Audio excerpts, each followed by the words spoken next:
Another one. The other one's glow in the dark, right?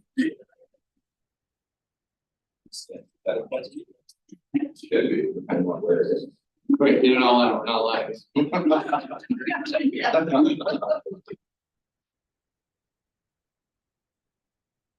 Okay,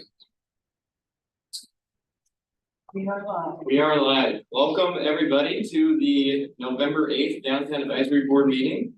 Let us start with our call to order and taking out.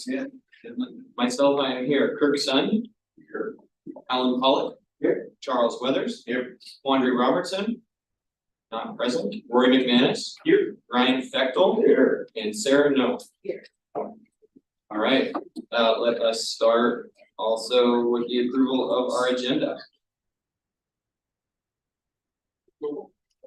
Second.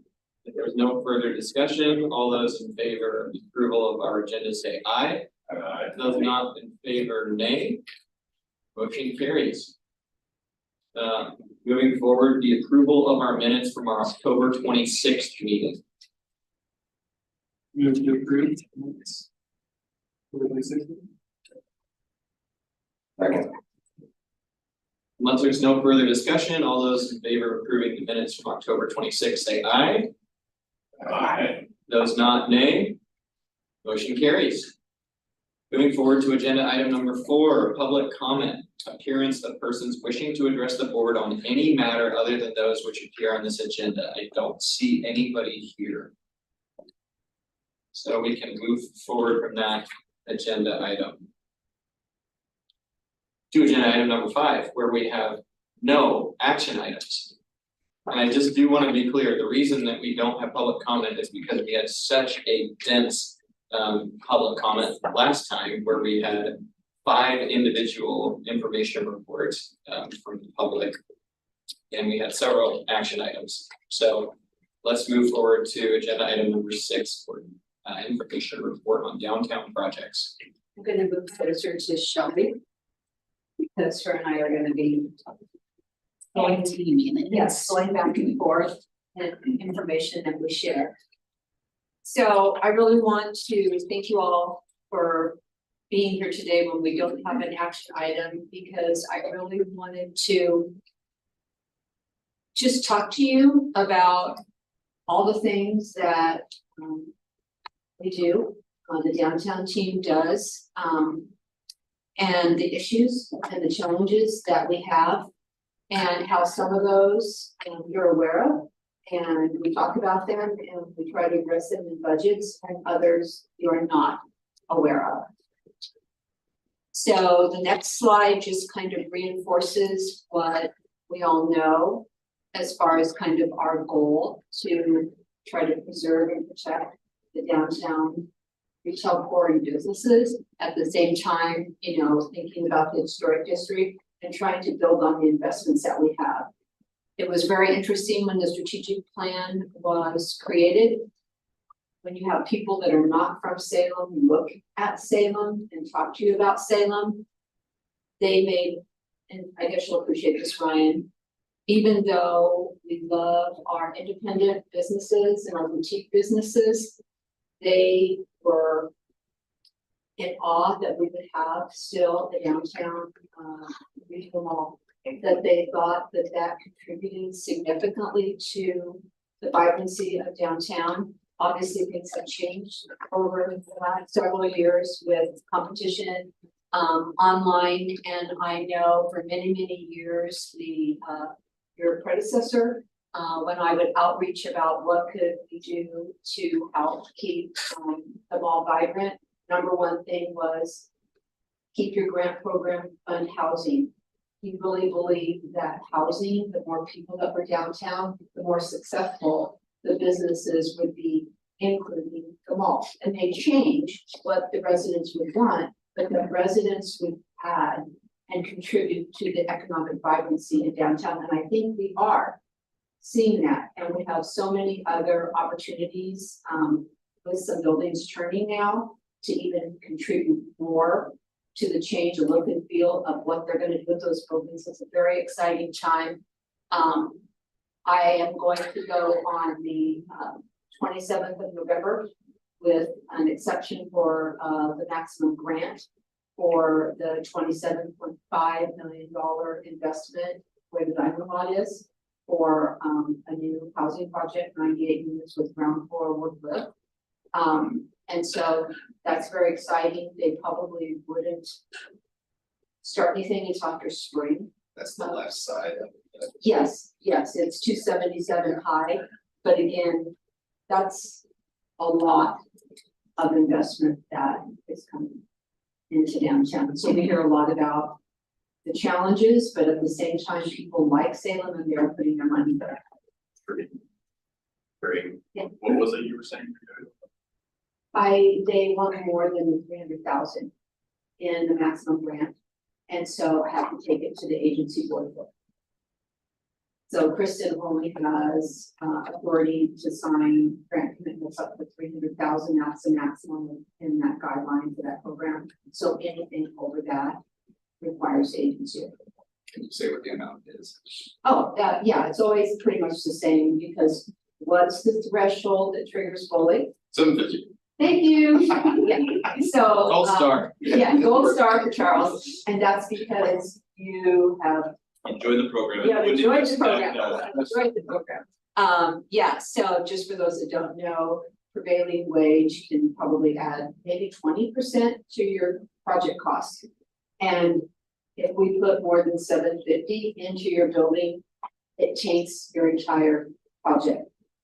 So that is why people stay underneath that threshold. But again, our goal has always been to leverage. So 749,999 into 27.5 million, what, 36 to 1? Not bad. So for every, $1 that we put in a tax increment, 36 from the private side. So that is like best of the best. We aim for 4 to 1, but if it's something like that's pretty good. Who's the developer in that new project? You can, same developers. So, okay. So this is gonna be, gives you a little bit of a snapshot of the fun things we're gonna be talking about here, Shelley and I. First one, most important, trash. Graffiti, second one, I know you're all really wanting to know about. And then we had already queued up last year when we talked about the budget. I had shared that, streetscape, we've learned that we put the landscaping in and within a very short period of time, it's gone. Completely gone from the tree wells. Due to dogs, people tramping, dogs, and people tramping. Anyway, so I had requested that you support us going out and getting a third party to take a look at what was wrong, what we could do better, so that when we did continued phases of streetscape, we would have something that would last and contribute in the way that we wanted it to. And basically, I put a stop on any kind of plantings until we got that. So again, if you looked at, Shelley, you walked them by the new streetscape out here, you probably noticed bark. There was no plantings because we don't have money for maintenance, so to plant something that I know I'm gonna see 5 blocks down, somebody pulled that and throw on the ground, this is not gonna work for me. So again, what came out of that third-party report that we had done, the tree wells, the alley entrances, these are just a piece of what came out of the report that we got from the third party. Seeding, and then just kind of queuing up the next conversation that we're going to have when we talk about the budget. Okay. So some of you, probably Charles, only because you have multiple buildings in downtown, probably walk the alleys and get a sense of, and Josh, you too can drive the alley there where your office is. This is what This is an alley off the alley. This is what we walk by in the morning. And, we can only do it so long, and we know the Republic trash haulers, we had a meeting with the property owners who share this particular alley off the alley. With the goal of trying to get them to combine energies, lock those dumpsters, because the dumpsters, if you lock them, they automatically dump with them locked, so you don't have to worry about going out and unlocking them. So just lock that dumpster, and then people can't get in there and, okay. It was an interesting meeting, and it was on that alley that we just showed you.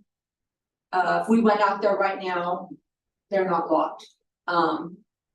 It's not gonna look that bad, because we Was that a did. pickup day, or was that like? No, mail? no, that was not a pickup day. But I And think this what, is representative, I didn't mean to interrupt you, but representative of not just one day. no, So I don't want you to think this was. yeah, we went for the worst day. We have so many pictures, you don't want all the pictures. But I think part of the messaging is the businesses and residents, if it's a shared alley for residents, that's what this problem is, not unhoused. These behaviors of businesses and property owners and residents contribute to the problems with unhoused. So I could probably get a picture that shows you out in the alley, just a regular alley like yours, especially Josh. Some restaurants put their boxes of used wine bottles out. That is a magnet. I'm gonna go there. So even though we outreach to that business and say, please don't do that, put it in the recycling, we wash ours all out. And so there's always that other side to the story. Ours aren't. I'm assuming that if it has a little bit of water and alcohol, it still tastes pretty good. I don't know. But what happens is that they get broken in and they get stuck stacked on top of lids. And you can see that people have been there. This particular alley also had a bin where they would put their linens from their tables. Well, that's cozy. How many of those little things you're gonna find all over the place? And this alley also had an issue with where you put your oils from cooking. Well, that was all over in the alley where the Republic trash hauler fell and hurt his back. And the fix for something like that is, well, somebody put kitty litter. That was good. It's kind of like kitty litter. That just makes mud. I saw some pads one day. So I just have great people on my team that when we see these kinds of things, we do try to get on environmental services. We do try to call the oil, sequent oil or whatever it is, to try to make things better, because we know rodents. We know this is not what is expected for a look and feel in downtown. The challenge is urban development has no authorities over this. And it's hard for me because I don't really feel our role is bad guy. Who do you feel? So good that's- guy, bad guy, you know, we want to be more of the good guy, not somebody that gives you a fee. We can't give you a fee for applying for this. So who has permit? Well, what's sad about this alley is that the property owner who doesn't have the bad guys necessarily, it's their alley.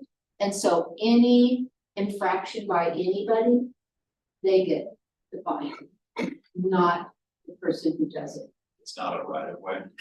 And no, basically code will come out depending on what it looks like, and there'll be a fine. If it's oil and stuff, that's environmental services, because it's gonna go in the drain and they do not want any bad stuff going in the drain. But when you have an alley that shares, somebody owns the alley and then everybody has easements off of the alley. But if there's an infraction of any kind, it goes to the property owner, and that was part of the challenge. Because the property owner who kept getting the fines had, tried to get everybody to agree, we're gonna have this kind of a schedule for cleanup, we're gonna all sign something, we're all gonna contribute. Not everybody wants to play. So specifically as an illustration, the alley between Chemeketa and Court Street and subsequently Court Street to State Street owned by potentially one property holder. When I heard right away, I thought that would be right away, those alleys. No, this is interesting because, go to the next one. No, I was thinking go to, if you go down the alley out here that you're talking about, Chemeketa to Court. Okay. As you're walking up to Court, walk, and you get by Taverna and Flowers in the Alley and the refinery, and then there's an alley going east. So it's an alley off the alley. Got it. And if I go Clear. a little bit further, there's an alley going west behind Benty's and stuff. Yep. An alley off the alley. Right. So Yeah. Sort of. there's the alleys, which Big and little. are the public right of way, which the city controls. There's a little ledge, that people put their trash bins and stuff on. And then there's the alleys off the alley, or like that last one that Shelley showed you. That was that one over to the right. That is one, or the other one, that is one that's just up against a building, there's no little ledge there. So And, this- and so sometimes there's a dumpster like that, and again, not locked, so stuff's going everywhere. It's not even next to a building because the building that it belongs to has too much, infrastructure on it, electrical, blah, blah, blah, blah, blah. So it pushes itself down to the next building, and I feel bad because now that building owner deals with whatever. Can I ask, so the meeting that you mentioned you had with the building, the intent of it was to inform them, this looks bad, can we do something about it? Because technically, that's all we can do, is just give suggestions and tell them, this looks bad, what can we do about it? Was that the intent of the meeting? Yes, the intent of the meeting was to get everybody at the table at the same time. Educate them as far as what we've learned about locking it, about the history that we've seen there, because we're out so early in the morning.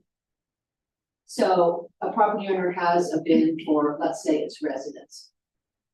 But I live in the apartment and I come down and the closest one to the entrance to the alley, it doesn't matter whose it is, I just toss my trash in there. Sure. So we kept observing that too, because there's not like a person standing there watching, but we see so much because we're out and about. So part of the trash issue and the level of trash was because the people who are supposed to put trash in a specific bin were not doing that.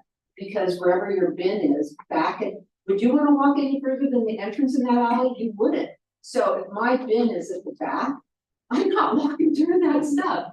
I just open up the first one and throw it in there. And so we talked about, you can deal with those issues several ways. Lock it, label it, more frequent pickups. Is that something they have to set up They would with? have to do that. Okay. We can't tell you how many times you want to pay to have your trash picked up. So, But we did label them for so them, again, we labeled them, we did. large labels, yellow. Follow-up question, from that meeting, you said that it was interesting, from what it sounds like there was some commitment to, yes, I'll walk it up. Yes, I'll do this, yes, I'll do that, but it hasn't been happening, from what I understand. Okay, Yeah. so my follow-up question is to that is, what is the relationship between the property owner and the trash pickup people? Personally, just from the food hall aspect of it, the communication barrier that we have as a business with the trash pickup, which we've also been having issues with, is not very great, if I'm being honest. We have a problem as property owners, so we reach out to them to ask them to come and pick it up. But we're dealing with, well, I can't do that, but I can do this. or I can't do that, but you have to do this, this, and this instead. So as a property owner, I feel like that connection is also creating a big barrier between a property owner wanting to do something about it, or I don't think the point should be about pointing fingers, it's about if there is a problem, if there's a misconnection between the trash pickup and the property owner, how can we connect those gaps or Our problem might be unique because we pay for as many pickups as they'll allow, so we're maxed out, so if there's a mess, that's it, they won't come more than 3 times a week. sure, In some of these instances, they might only come once, so those folks could pay more than that. What's happening here? Well, and you have to understand that this is multiple property owners, not one, but you have for a shared sure, trash. And that is part of the challenge, but what's the consequence that you're seeing because only getting 3 pickups? Because I thought that the guy from the green that I run into in the morning, they get picked up every day. It's just the weekend that they don't. So I can tell you, Sarah, that is the stuff that we're interested in because we've had lots of problems because we have our own with Republic. And they turn over people all the time. But the guy in the morning is pretty consistent, the guy who picks it up, but he's not going to set schools. But we have access, because we push, sure. with Republic, so we're happy to give you the name of who it is that we talk to, but it's my understanding that Charles, you can get it. Okay. And we've implemented the lock portion of it, which does help. I'm just wondering if as property owners, they're getting turned away because of that misconnection that they're having with the trash pickup. Because if it's hard and it's an uphill battle, like, no, I'll deal with it later. It's not gonna be a priority. So I'm wondering if that could be a reason why they're not implementing more trash pickups or not doing more to meet halfway. Well, what that ugly one I showed you, we're talking locks. Has nothing to do with trash haulers, locks, and educating your business and your residents on only go to your home. That would eliminate 90% of that mess if they locked it and you went to the one that is yours. And so that's the hard part, is that micro or individualized behavior, a problem that we have at 440. When we have a trash cooker, it's locked, it's that there's a few of those singular blue recycling ones. And like you say, someone's just walking by and like, oh, or even the folks that our residents upstairs will put their not recycling in their recycling, and then Garden's like, I'm sorry, we're not taking it because it's dirty, and then it just, Like, everyone's like, yeah, who wants to fix that? So that's hard sometimes. So why don't, trash has the digital ones, right, and you're doing certain things. Why can't you, within the downtown district, mandate locking lids that Republic provides all those? It's not the owner of the building or the landowner that's providing those. Providing The container receptacles, the receptacle Yeah. containers. Why can't within the downtown district, they come provided with lids and locks they all have lids. and locks? The locks, you typically, as the owner, want to be able to get into it, so you get a lock. Again, Republic doesn't care about the lock on the dumpster because they can unload it without undoing the lock. The hard part in a multi-tenant situation is You they have to also have employees, and so you have like 20 people in charge of the key, and then they lost it, no one can throw it away, and then they're all pissed, and they go, well, we're just not doing it at all anymore. It's happened Yeah. about 4 times, you know. But again, we'll take note of what you're talking about, but as the downtown advisory board has people part of the downtown, just know that this is something, I've been here 20 years, it never goes away. Yeah. We talked about consolidating, and some property owners have consolidated, and we have residents, it is more challenging, for sure. Are you open to have a meeting with Republic? Are they aware of this issue? Are they aware of the Oh, things that we did yeah. with the meeting with the property owners as well? We have given the contact information, again. what our role, what our role is, because again, we're not the property owner and we're not Republic. We're just trying to find a way, because it comes to us. People expect that we should be able to deal with this, and But they don't wanna talk to the person they have a Okay. problem with. so, Put 'em on the table. again, it was fascinating meeting with everybody at the table. And the only reason we don't put trash or require trash enclosures because they just don't fit in some locations. In some If, occasions. if you did something Like here. new, typically they do. In new construction, you have to have it. When you do a significant remodel, you have to do it, but I won't say the specific building, but there is one that did a significant remodel and they had an area to put the trash in. They're choosing to have a tenant use it as storage, so theirs is on the outside of it. But it is there.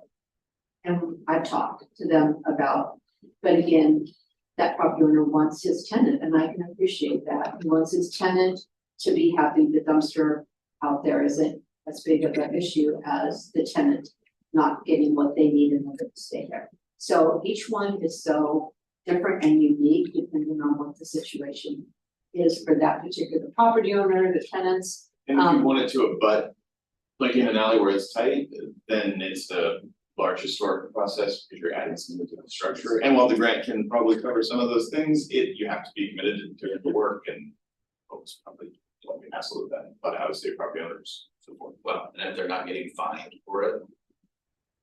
Right. Why change? Again, it's just that there's always been this desire to have the alleys contribute in a way that they don't. And a lot of it comes back to, ooh, you do these things and then you get the smells or you see it. So we typically have been supportive. We even had in our budget alley improvements. If that was something that certainly, if you look at the capital improvement grant, it's one of the objectives, alley improvements, because we want these alleys to provide something they might, other than just that's where you put the trash, So can But- I ask, can we create some subcommittee of sorts that helps to try to find a solution, a long-term solution? Rather than you guys having to continue to walk around and yell at people? We don't yell at people, let me say that, we're just not yelling at people. I'm very, very conscientious that we meet the businesses, we appreciate the business, we understand that they have a different role than we have. It's just an education piece, and that's what we've been really working towards, educating them. Some do not know the strategic project grant. For instance, this newest fencing here is just right across the street behind Wild Things. And we went to them to say, hey, are you interested in enclosing your existing trash? And they were having some issues with people going into their trash, and they said yes. So I think part of that is education. So we do try to make it a positive, not a, you have trash here and you need to move it. But we also pick up trash all the time. And this is just a perfect example, because one is kind of a freestanding trash enclosure. Yeah. And the other one is, we have the bad alley off the alley. This is one pretty much across the alley from it, where they did the gate. Now, back to what Charles was saying, this gate is not attached to the buildings. Yeah. So, yes, and Charles is right. If you wanted to attach it to the building, it triggers a whole lot of additional requirements because they're historic buildings.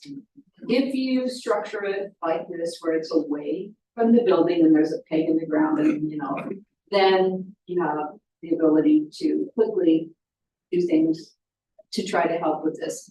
Again, I've done 40 strategic project grants. And I created that in 2019. I came to the board at that time and said, hey, we want to start addressing crime prevention, property security, because we saw a change in the conditions resulting from a lot of different things. Anyway, so we've done a lot of these, not so much though in downtown, because remember, Riverfront goes way north. And believe it or not, there's a lot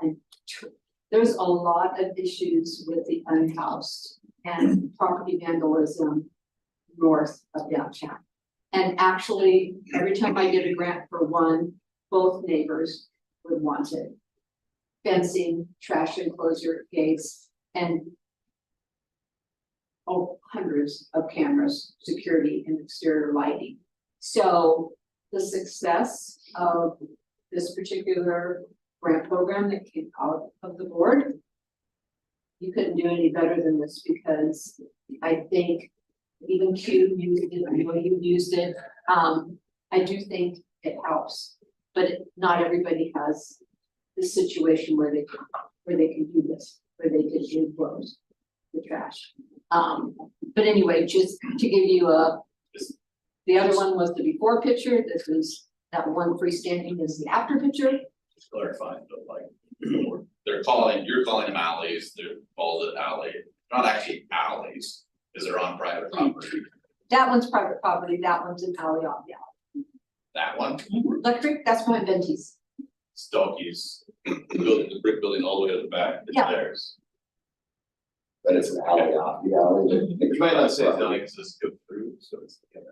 Yeah, we look at them as an alley off the alley. Okay.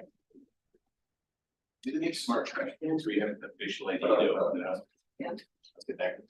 Okay, so another challenge that we have, especially in the summer. And I know we talked about type of trash receptacle, the number of trash receptacles, where the trash receptacles are. And because businesses that might have a lot of heavy trash move in and out of locations, some are in odd locations now based on the type of business which is in close proximity. But this in the summer is what I see in the morning. And Republic will not remove that stuff from the top. So when Republic comes, they will unlock it, pull the Rubbermaid out, and that will stay on the top. So Republic is in charge of these as well. Just picking up the trash. There's a Rubbermaid, there's a Rubbermaid trash Okay, inside, yes, see that, it's pulled out of the container up above, and how many times a week are they picking it up now? depends on the location.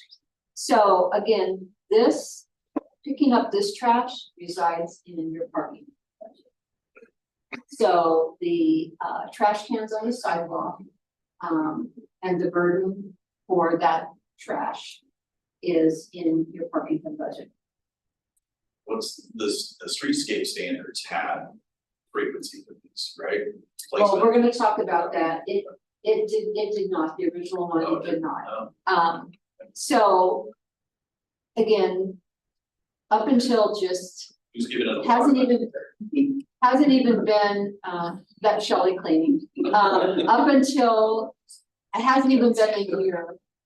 It took me years to get Republic to agree to allow me to lock them. Because every day, they were open with the Rubbermaid pulled out because the dumpster died. So I would go in the morning and close them all. By the time I came back around, they were open again. I just needed to lock them. They finally let me lock them, and that has helped a lot. But unfortunately now people are putting their arms in it to try to pull stuff out.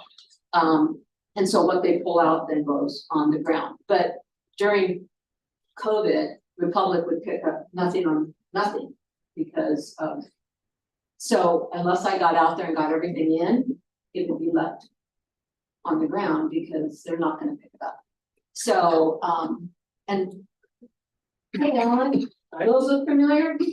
Okay, so actually, these were not the worst ones because we didn't know we were gonna do this and we didn't pick the bad ones. These were like the good ones. So these are the trash cans. They look different than the ones around downtown because they're outside the historic district. And because they were cement, they didn't have some of the same issues as the ones in downtown.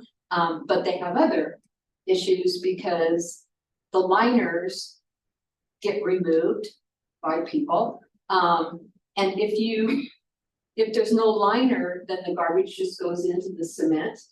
And, how do you get it out? You can't like tip it up and get it out, so then they don't get picked up, they don't get picked up. And so there might have been a couple days you saw me standing on my head because in order to get a liner back in, you gotta get everything out. And they're deeper than you think. One of those little. And those dinosaur crab liners things. are so expensive. And then it took us months to find somebody who would let us buy some of those liners. And again, the sensitivity to money is it resides in the parking fund. So every time I have to buy a liner because somebody has stolen it, it's $600 and it just starts adding up. Good news is that we finally got on the list and Public Works came, and you probably noticed got the worst of the worst. Have you not noticed that some are gone? The really bad broken ones? I thought there were just gonna be ones left on the corner. The really bad broken ones right there where the traffic goes in and out. That's the one, and the one on the corner that was completely broken in half. So yeah, well, no, they're not all gone, just the really bad broken ones. But again, the whole trash, it actually is not funny, sorry, Nicholas. This may be a silly question, but in the mornings, I sometimes see a group of people with vests and cleaning and sweeping. What is their responsibility? Okay, so that's Oregon Forward and it used to be Garden. And Okay. so their responsibilities are to go and pick up the trash on the sidewalk and to wipe down the tops of those trash lids and to clean and clean But off. they're not Republic, they're city people. But that's a third party contract that we have. Okay. Yeah. Yeah. So, to reduce the waste that you've just seen, especially in the high traffic areas, AKS is the the design team that came and went and did an analysis of what they saw, made recommendations, recommended placing a trash receptacle similar to the one presented here, on each corner. And those that are in the higher traffic areas be a compactor so that we can keep the trash down. This particular model has a solar chip in it that will detect when the bin is too full or nearing full, so that we can get that removed, as well as let us know when it's too smelly. In summer, walking by, it's kind of hard to appreciate downtown when you have those smells, so that we can collect it and we can monitor it from afar. In addition to that, can hold where you have compaction up to 5 times the capacity that we have right now. The way the lock is designed, it's not able to be easily picked. There's several cities, including Kaiser, a couple in Portland outside of the Trimex facility. So we contacted them to see what they liked about it, what they didn't like about it. In addition to that, there are some on the state park grounds, and they were just all glowing about how it has been helpful to them. The foot pedal you see on here is part of the ADA, but also keeping your hands from being icky and all that kind of stuff, especially after the pandemic when nobody wanted to touch the handle, so they would just leave it. The solar panel is on the top. And one of the things that kind of stuck to me was that the solar panel, there in some areas are able to be used as Wi-Fi spots. So part of the city's overall goal include a climate action plan is to reduce CO2, and having less pickups and have those big trucks coming down will help with that. In addition to that, the broadband use in decreasing the digital divide, especially as you have more people living downtown. So we're trying to look to the future as well as address some of the issues that have come up now. The compactor also is warranted, and you can get it wrapped to kind of make it your logo. So those are some of the pluses to prevent some of the graffiti that you also saw on those existing, trash, So receptacles. are you saying you could use them for advertising? No, or how? not for advertising, but for other purposes. Art. Art, yes, yes, Does it work the 9 months out of the year when there's not a lot of sun? yes. Okay. There is a place in Alaska and in Colorado. I looked at both of those as well. They look expensive. They run, the non-compactors are about 4,500. The compacting ones are 6,000. However, you won't have as many because you don't want your street to be cluttered with a lot of things. So we've reduced the number of receptacles. So if you're only, as recommended by AKS, one per corner, you're not buying as many and you're not having to maintain as many. So it does balance itself out. It also helps us meet those other goals, but I personally have used a couple of them and I was kind of impressed. So for perspective, how much do our current ones cost? That we're having to buy, because it's a Delta thing. We haven't bought, I don't know how many the glass trash receptacles, were here. I wasn't part of that. I don't know how much, they cost. They were locked and, the locks were broken. In fact, the Downtown Association at that time had keys to the trash receptacles and they would unlock them, like for events and things like that. And the locks kept getting broken and Public Works team would come and fix them. And like the third time they walked away. So that we had no more locks. And then when it became part of my responsibility, I had a staff person work with facilities and we put a hole in and put a little chain thing in there to keep them closed. But then when people started wanting to do the dumpster diving, those, you just take it out and pull it out. Which is why where that hole is actually that we had made, that's where we put the lock. So I don't know, because all I do is buy the Rubbermaids to put in them. So we I've haven't never- replaced the whole thing. No, I just do the Rubbermaids when because people have lit fire and a lot of different things in those Rubbermaids.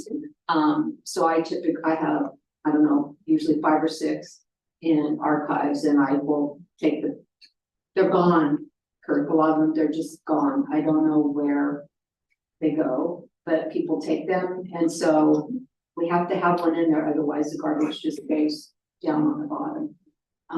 But yes, So when you're looking at the Delta, we take safety in regards to the fires, in addition to the fact that once that's closed, you cannot get in it. So we won't have the dumpster diving to the extent that we have, which is also an issue in regards to sanitation. yes. And you also have the fact that we're doing limited numbers. So we've had to purchase a couple of them, and I think that they're about 10 to 20% of that $400 to $800 for the metal ones that you bought, because we've had the tops disappear and locks broken, all the things that we don't even lock ours to. So a lot of experience with having to maintain those, a lot of moving parts in that, so a lot of potential maintenance issues. Do you know like what a 1 year, 2 year cost, 5 year cost on them is to maintain them? And what's to stop somebody from opening up and tossing a little piece of paper in there and burning that too, and then you're having to replace it? What happens if somebody gets a cup that doesn't fit and they jam it in there and they jam it open, all the things, then does it stop working? And what's the maintenance? It gives us a notice if someone should jam something in, but as you can see from the other picture, those are not working either because people just sit them on top. Pizza boxes won't fit in, Yeah. so we have to go around taking those, sticking them in, so you've got staff time that you're spending on that. In addition to that, we did look at the maintenance for it, and there is a maintenance package that comes with it, it's about $3,500 Per price. No, depending on the quantity, because we're a governmental entity. So we, based on the quantity, 10 was the baseline that he spoke with me about. He was talking, and I'm saying the company, for a minimum of 10, then we get a price break in the actual can itself. And secondarily, the maintenance was based upon the number that we bought as well. So 45 Okay, do my math, 45,000 for 10 of them plus 3,500. A year, A year, yes. not Uh, per camper. Okay, yeah, a year. How many would downtown need? If you just went, that's all, how many is? Two different ones. One would be the compacted one, which would be pretty primarily where you have your larger foot or higher volume of foot traffic. which Like would be- Isaac's. Yeah, and Liberty Street. You would have, lots of foot traffic there, so there would be one on each one there, so we're talking about 4 to 6. But total, we're saying 20 throughout the district, but we would have 1 or 2 so that we can replace it should one need the maintenance and stuff. So did they say if you didn't use the maintenance plan, how much maintenance it actually is taken? I did talk to some communities and they did not indicate that there was a large maintenance impact to it, because that was one of the questions on my cheat sheet or my sheet to ask. And the biggest thing that they had was that it would alert them to where the maintenance was needed, because the lock now, the older lock system, they had a lock that now they had a key lock. Now they have a special key and it's inset further so that you can't get in with any object to try and break it off, because that was one of the issues that came out. If there was any maintenance issue that came up, it was with the foot pedal. And part of that was because kiddos like to ride on them and go a little bit more on it. And so the foot pedal, but it can be removed and be something put back in to have it as a solid. So those were the 2 things that they spoke with me about. And that was also from the park ranger over at the state park, where he said he get a lot of kids over there and how it's making their life a little bit easier. And I think they've had theirs for 3 years on the state park. So would Republic be the person or the company responsible for coming up and picking up the trash from there, or? As they do now. So Ryan, just to put things into context, the trash receptacle, I've had 2 different staff people be on point to make recommendations on trash receptacles, including 2 different third parties. And so, multiple people have outreach to communities. The last staff person I had that did it, they basically concluded that the trash receptacles we have are the ones most preferred by communities. Okay, that's hard for me because I can't stand them, and they're dirty and you can't get anything in them and people plug them up and stuff. So again, Shelley took it on again, and if you look at all the pictures that the consultants show us, they're pretty. Usually they don't have a cover on the top. It's Oregon, it rains, they're gonna fill up with water. Those that are around the transit mall, those things are always off. The lids fill up with water and the trash cans fill up with water. This seems to be the closest to being more bulletproof. But it doesn't mean that somebody's gonna be an idiot. Doesn't mean that somebody in the morning that's swinging one of those middle bars won't swing it and bang it. Maybe But you people just do the set stuff best on you top can. of it too, I mean, Yeah. You're probably still gonna have, you're probably still gonna have a problem, it's just maybe a different problem. Well, and people in the morning leave food. Yeah. They leave food on top of them and they leave beverages that are steaming for Yeah, the unhoused. So, yeah, I mean, we have lots of different things contributing it to, but the pay stations are all solar. I think, because somebody asked a question about what about the bad weather? And from locations with trees, we have more battery issues with them, so that will have to be taken into consideration. They need to be able to have some light, and same with the smart meters, those are solar, but they've been doing that technology. So much. Yeah, well, then the Port Lighting, then we're fine. Okay. Graffiti. No more trash talk? No more trash, no more trash. Thank you for letting us, thank you for letting us share the trash. are we talking about the trash cans because you want us to see if we're gonna pick them, or is that a plan of process, or what's the? We're gonna move forward with getting new trash cans. We just wanted to share with you, the challenges with the existing ones, except for most of you, if you're down here, you know. And, where we're going, we have a budget this year to do that. And so we will be doing the trash cans. The graffiti is one that, again, ties back to, the parking fund budget. Also, we get lots of graffiti all over in the parking garages, down the stairwells, full walls. Every time that somebody has to come into the facilities and address it and cover it up. It's really not supposed to be in place very long, and you don't want it in place very long because so much of what we have is gang related. The police always want to know, want Shelley or me to send them a picture of what it is, because different messages mean different things. And right now, Kill the Cops is one that's been on a lot of them lately, and so some stuff we just don't want. The graffiti team and the police, they have so much to deal with that we have our own bucket and our own tools depending on how bad and what it's saying. We try, but that is not our jobs. It really is not our jobs, but we want that message to be what the visitors in downtown see. So yes, we have graffiti, but we're hoping to Get utility boxes wrapped so that we can add to the vibrancy of downtown, but also reduce the graffiti that is showing up on all of the boxes.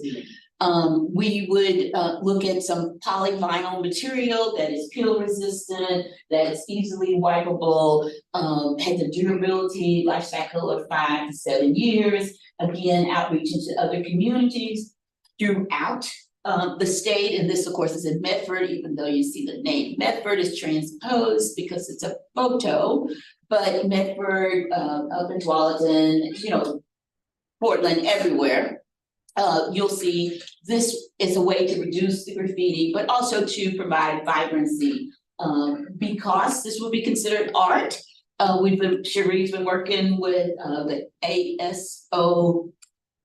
well, Oregon Artist Series Foundation doesn't have any oversight over that kind of stuff. But we're working with SPAC. Yeah. And we already have a existing portfolio of art. Had a chance to meet with Christy down at the convention center, because there's some there, some in down at our civic center, as well as other places. And so they have approved us to move forward because that art has already been approved. It also helps the artist in as much as the artist, instead of it being in a building, it's out where public can see it.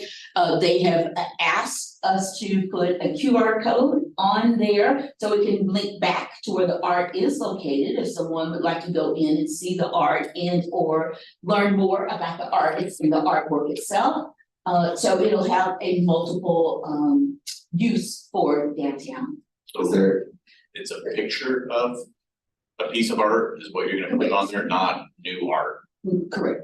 Yes, again, the fastest and easiest way for us to implement a wrap would be to use the existing art in the city's portfolio, because it's already been approved and vetted. And so we took a look at that and spread them out and tried to pick those that would make sense. Again, we wouldn't put a wrap or anything on those trash receptacles in the beginning, because too much is too much. It's kind of like Josh's wife's a designer, you know, sometimes you want that solid black and decorate with color. Well, we don't want to have an explosion of art all over the place and have it be a negative versus a positive. So we'll be strategic in where the art goes. We do have some wraps in downtown already.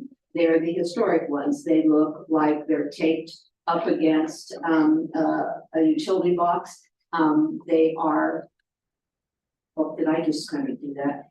They are historic in nature, so they're not colorful. They're different. They provide a different messaging and typically tell a story. But we have some of those already in downtown, and there isn't graffiti on them. which is interesting. We have graffiti in other places, but not on those wraps. And they've been there for years. Just a comment, and you answered it before I could ask the question, so I'm glad you finished. But I'm pleased to see that you engaged the Salem Public Arts Commission. I know that their group would be very empowered in this sort of thing. Absolutely. Is there any conflict in advertising for artists? You're giving them free advertising, people link QR code up there to go to their. To learn more No, about I them. think what Shelley's meaning to say is that SPAC is saying that if you're going to have a piece of art and you can't see who the artist was for it, that you need to recognize who the artist was. So then you scan the QR It code. goes back to the SPAC page, it goes back to the city's Not the website, artist. not the artist, not the artist. Thanks for helping me clarify that. To who the artist was Correct. in the city's portfolio of art. So yeah, no, not the. I have a question that's partially suggestion, can you go back a couple? For sure. Like the Geese Powers thing, yeah, I assume that it has a coating because that's why they're able to clean it even though it's painted. But a lot of naked masonry out there doesn't always have that coating, it's like a sacrificial something, we all know about it. Does that, when you're talking about, hey, trash cans in alleys, do you ever politely nudge building owners to apply that, and could that be part of safety on the, because gangs or graffiti? Could that be part of the strategic projects grant? Because I mean, there's just buildings that don't have that, and so it just gets those gray coatings from facilities or public works, whatever. If they apply this clear sacrificial coating, it comes off a lot better. Yes. So to answer your question, this is maintenance. So putting some sealant on, it's just like painting a building. I get requests all the time, will you paint the building? No, because that's just the general cost of you owning the building, and no one would paint their building in downtown Salem if they thought every 10 years they could come in and I would pay for that. So painting has never been something that we've done. But I know that I've seen it even halfway up a building where you can see it's a different kind of thing on Yeah, it, they do. to try, to help, but, I guess I would just, But we do share that education that we have with business owners when we see that there's some graffiti or something on there that's not appropriate. As well as I know that our folks in compliance do as well. well, I know with the Geese one, that particular property owner was out of country when this happened. And so the first thing they turned around and said is, because the city will, if the property owner doesn't do it within like, what, 48 hours, yeah. the city will come in and do it. And so they did not want the city, so it's kind of like they outreached to me and said, oh, hey, you know, we have people that we want to come and deal with this, don't paint over it in some yellow that you think is close enough. Yeah, But yes, we've had, I would just want to explosion. dance around that definition a bit, because I agree, you don't want to pay to paint someone's building, that is maintenance. But this being a crime deterrent, seems like that's the same word as safety, just kind of from the front to the back. So that's me getting crazy. We love it. That's right.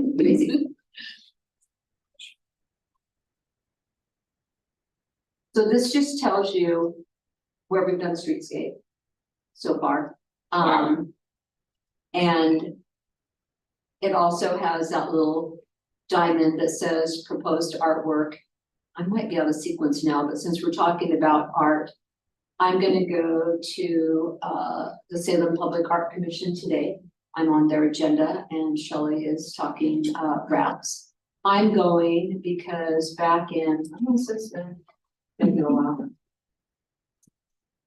2014, a representative of the Oregon Artist Series Foundation came to the Downtown Advisory Board and gave a presentation and provided them a communication and said that if you would build art pedestals, we would pay for art to go on them in downtown. So the advisory board at that time put money in the budget for art pedestals, and we had to go through a very onerous process with historic staff to agree upon, and Public Works, the size, the location, the infrastructure. And we had, the first one that was built is the one where the cube is on it in front of the Dr. Gilchrist, building there, and that cube was not a piece of art that the Oregon Artist Series Foundation, that was up at City Hall up on the platform, if you've been around a long time. Anyway, it was put there when that building's renovation was completed, and the second one was put right out here in front of Liberty Plaza, the cats, the red, blue piece of art. There's something very similar in the convention center, smaller scale. So we have we put one in by Olivia's, right on Commercial in Court. And then one just went in as part of Streetscape over by Firestone. And so where's the art? And so in August, I went to the Oregon Artist Series Foundation meeting and said, remember this? You guys said that if I built it, you will come. You would put the art.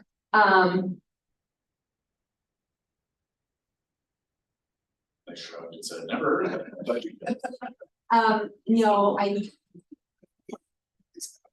It's right, it's there. Yeah.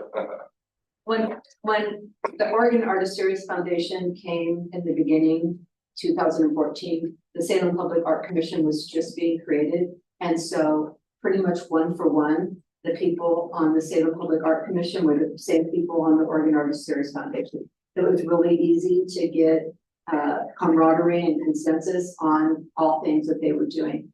Over time, that necessarily wasn't the case. And so the Salem Public Art Commission is the authority, authorized body to do certain things. Oregon Artist Series Foundation is a nonprofit that has their vision and their goal that they work on too. So Oregon Artist Series Foundation, this isn't something that they've thought about or had on their to-do list, and that isn't really what they're doing as far as raising money to put art in downtown. When I had gone in front of the Salem Public Art Commission years ago about downtown, at that time I was told that that particular group wasn't supportive of downtown art. They were looking to put together a strategy citywide for how art was put in the city.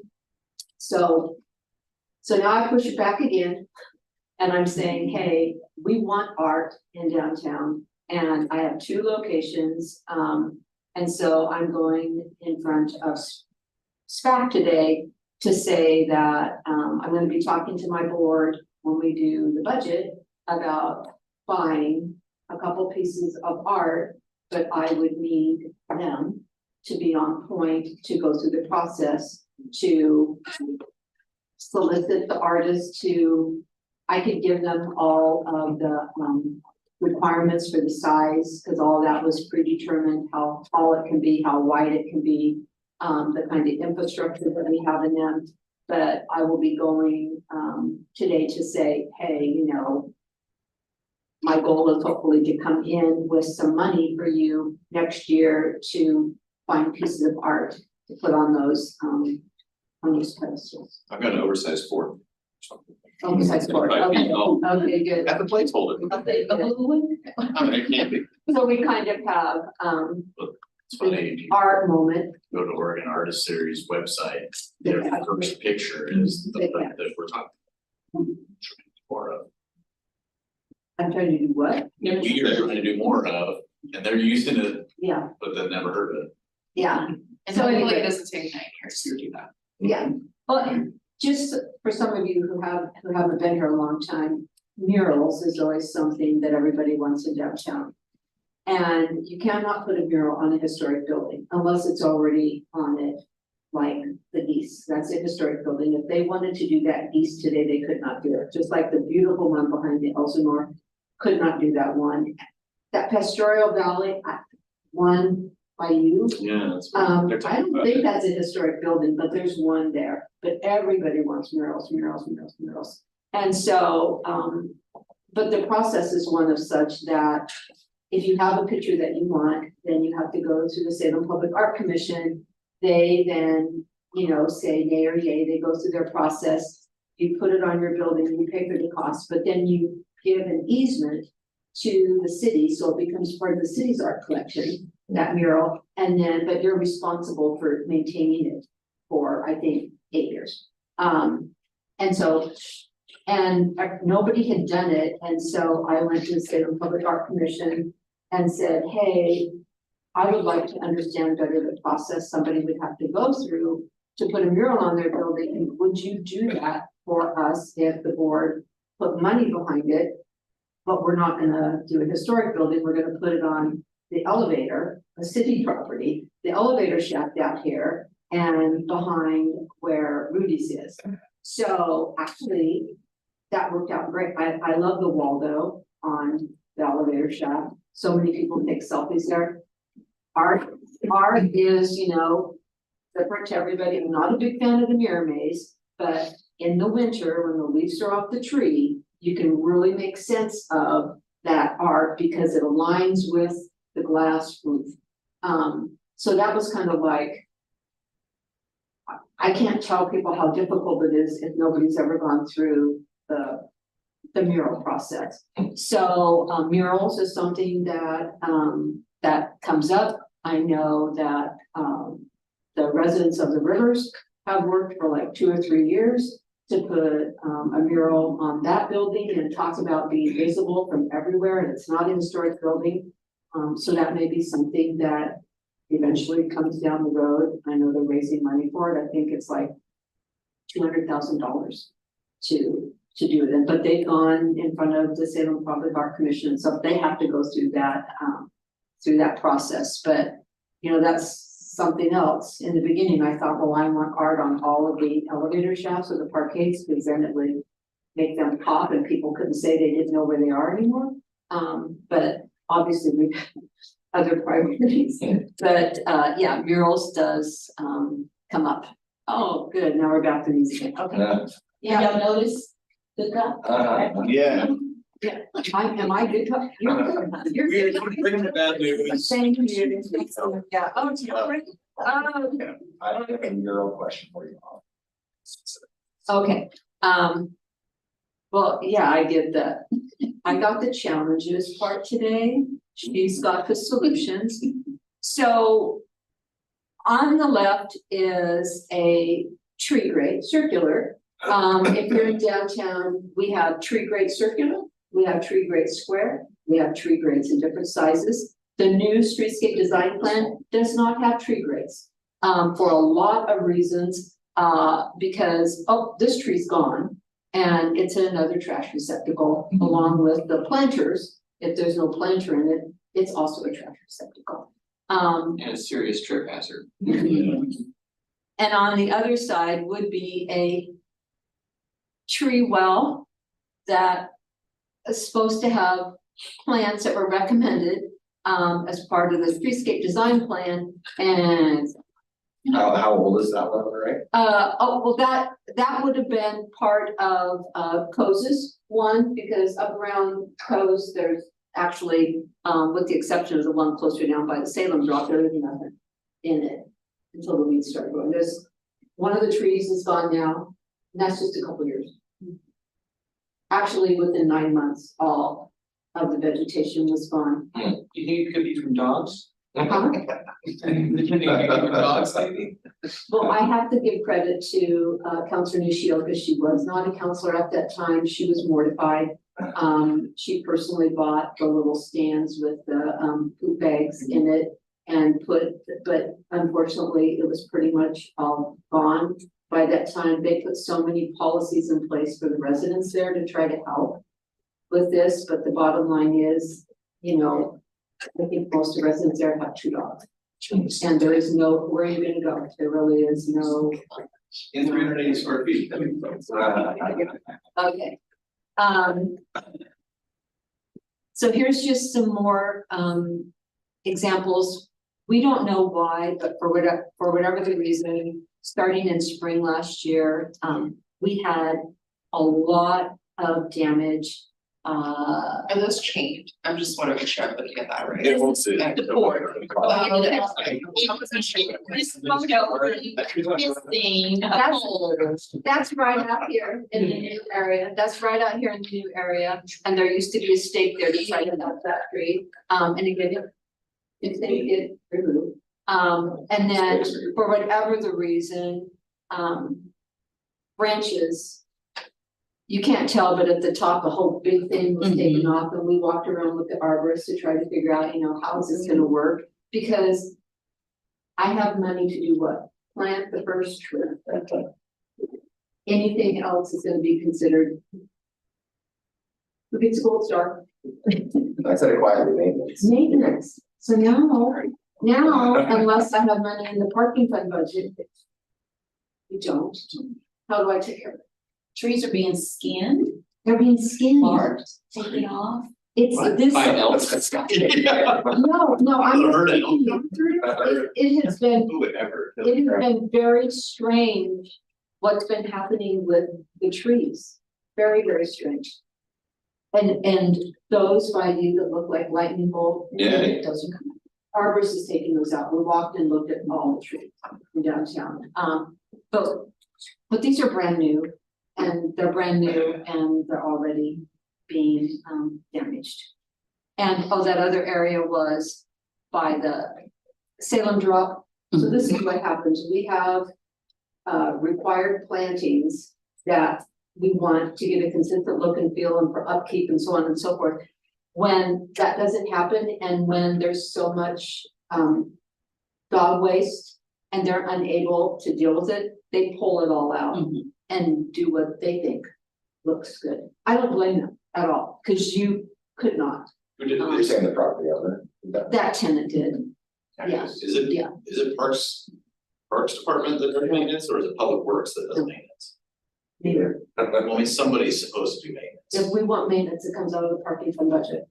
There literally is no maintenance on any streetscape downtown. We typically, what we've had is the group that Sarah was talking about previously, Garden, now Oregon Forward.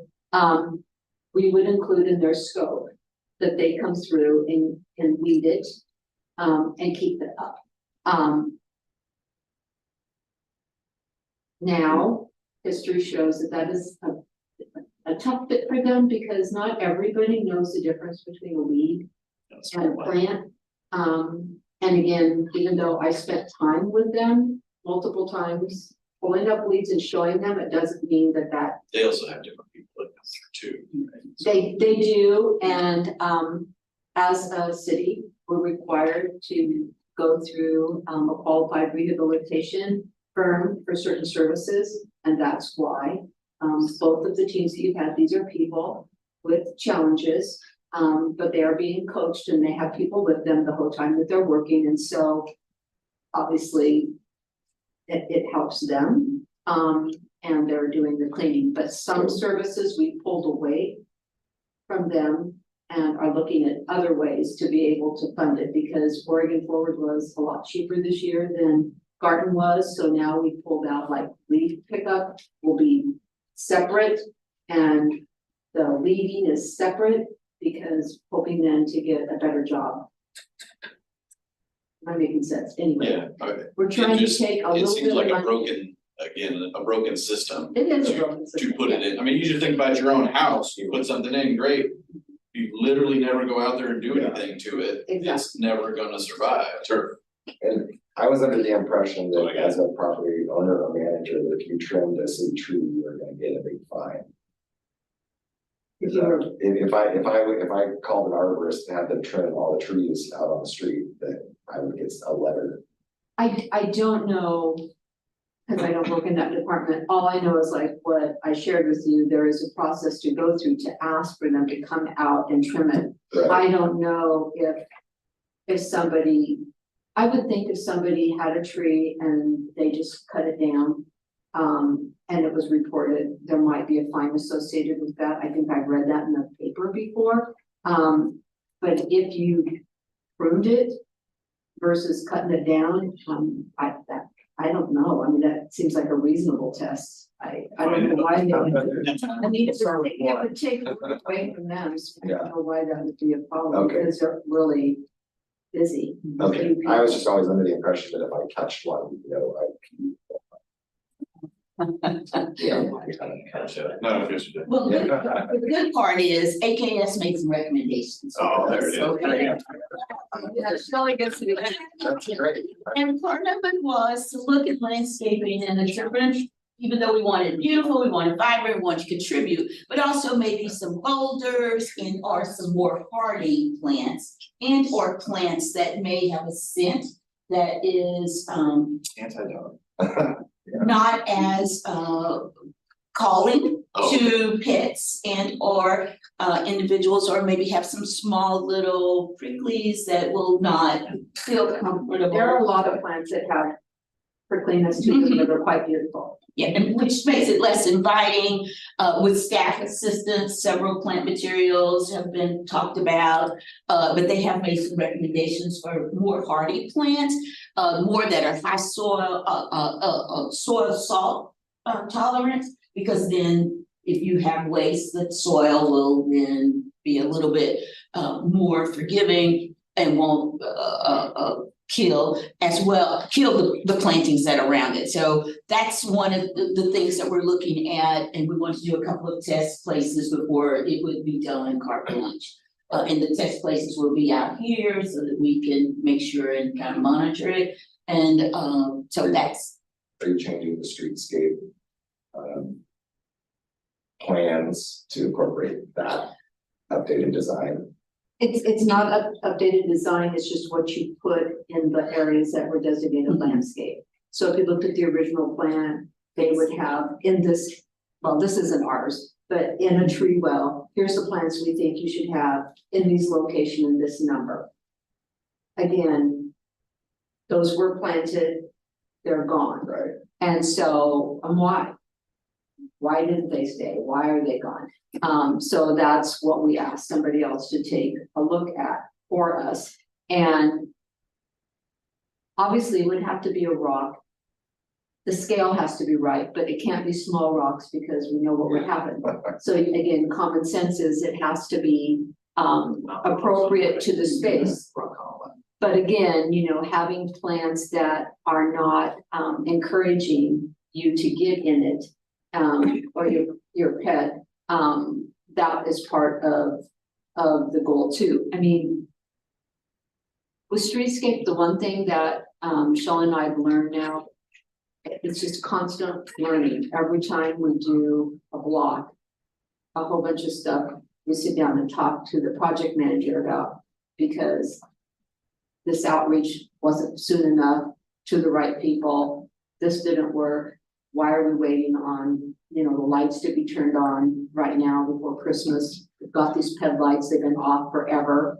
You know, what do we need to do based on what our experience is to not have this happen in the future? And again, Shelley's right, we're not going to go back and do this everywhere. We would want to test it to see if it's going to be better. And again, she's going to go into alley entrances, but the goal for the alley entrances was always to have them pop in a way differently than the rest of the streetscape.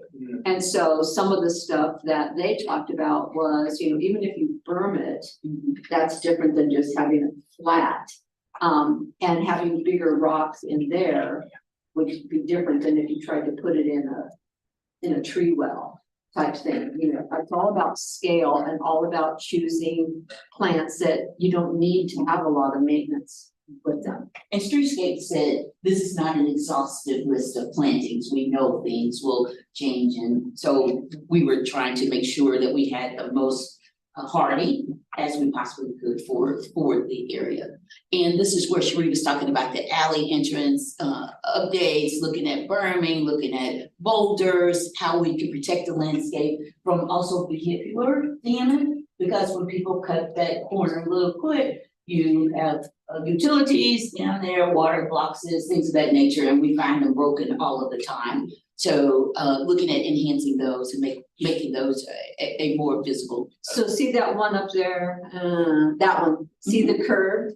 That's something that we're hoping to be able to incorporate because it just highlights that alley landscaping area that wasn't in the original streetscape design plan, but we're working with the project manager to say, hey, could we have that in there? And then when he went out to bid, he would redesign it to include that curve, again, trying to take those things that came out of working with the consultant that we think would be good and seeing if we can incorporate it. So those alleys don't have specific lighting, do they, on either side of the alley entrances?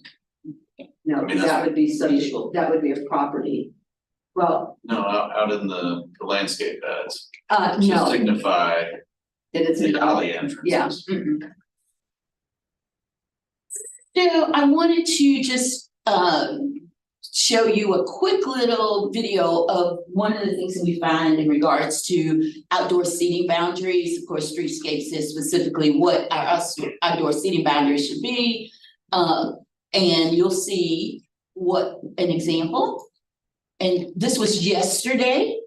You can see the people walking, they were leaving lunch, step into the stairwell, having to get way over here. And it just happened to be, we were in the area when it happened, when they happened to pass by. So we're looking at how we can set the boundaries back to where Streetscape was very clear. You can see chairs here out. So there are ADA compliance issues in regards to this, as well as there should be a path where two people could pass on the street without having one to stop or one have to get up into the area here. And this you can see, and we understand why businesses have to want to have the heated area, because outside dining is an important part of downtown restaurant, the feel and the vibrancy. We want people, but also this is one of the reasons why we can't have the various beautiful plantings in those tree wells. You probably should have the heater underneath the canopy. So if you went back to the streetscape design plan, there's frontage right in front of the building. There's the pedestrian walkway, and then, so that's 3 by 3, and then it's 1 by 3, the smaller ones that are darker color. And that is, warning. can you go back to that one? That is the furnishing zone. So technically, can you go back to that video thing you had? Okay, absolutely. Okay, perfect. So pedestrian zone, furnishing zone, there out to the cars. So technically, those chairs and all that that's down there in the frontage zone should not be there. They should be out there in the furnishing zone. If everybody had their stuff out in the furnishing zone, we'd have a consistent look and feel, and we'd have the pedestrian walkway. But as Shelley said, it's getting rainy and cold, and so I'm pushing everything up against my building, those heaters.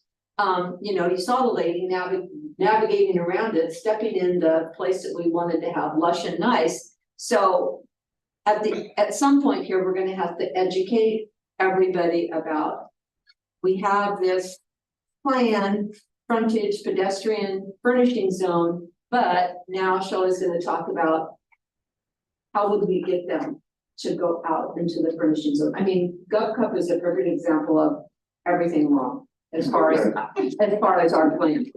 They put stuff right up, they bolted it into the sidewalk, you have this much thing, you have the umbrella poking you in your eye, you have tables. It's probably the most difficult area to breaks all the rules. Do you have to permit outdoor seating, and is it just a compliance issue where you can give them a notice that they're not in compliance?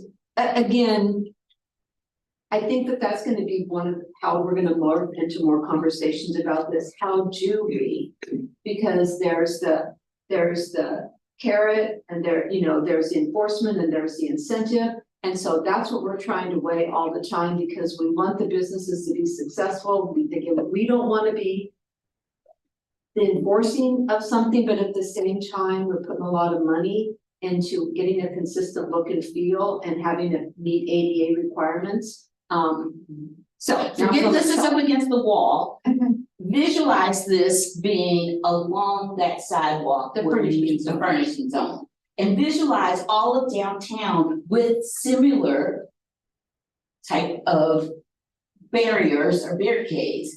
And we think that people will feel more comfortable because there's that sense that this car is not gonna be here, especially if we were able to put some wheel stops down. In some places it's appropriate, some places it's not to stop the car, but you would have that. It would give the type of design consistency that I think you're looking for in downtown.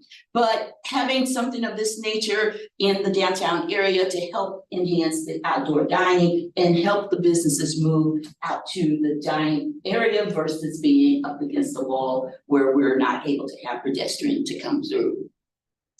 Or does any of that land within grants that people can go after to get those little wall? That would be things? part of the next piece of this conversation when we go into the budget, do we want to think about buying infrastructure, one-time cost to have something like this available to, again, incentivize getting you, just like we did with the platforms, we wanted a consistent look and feel, so we had an open for business grant that could partially fund a platform so that they would not be, they'd be safe and they would meet ADA requirements. Sometimes you do have to put something behind it to get people to want to do it because, some businesses are struggling and so, We don't want that to be the case. We do have umbrellas in your grant, but in the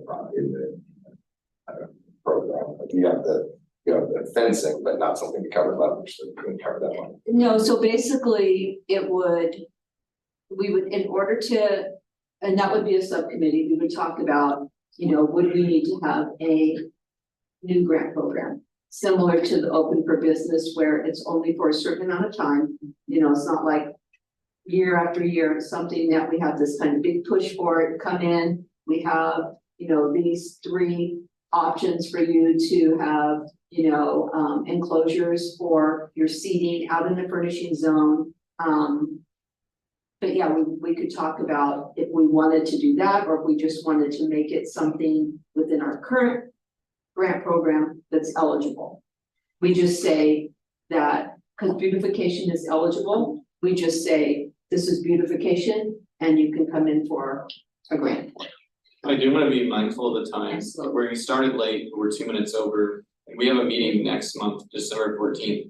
I'd like to request that the remainder of the presentation we start on our next, add it to our agenda for our next meeting. Absolutely. I hope it was informative. That was our goal. And we do have some other, just to kind of make sure we're all on the same page as we go into the 2024 budget season. Thank you, thank you, Dr. Julius, to do all the bad news. No, Charles. Read that on both three from Captain Morgan. We're still alive. Oh. We're human. But Captain's working. Yeah. Thank you to all.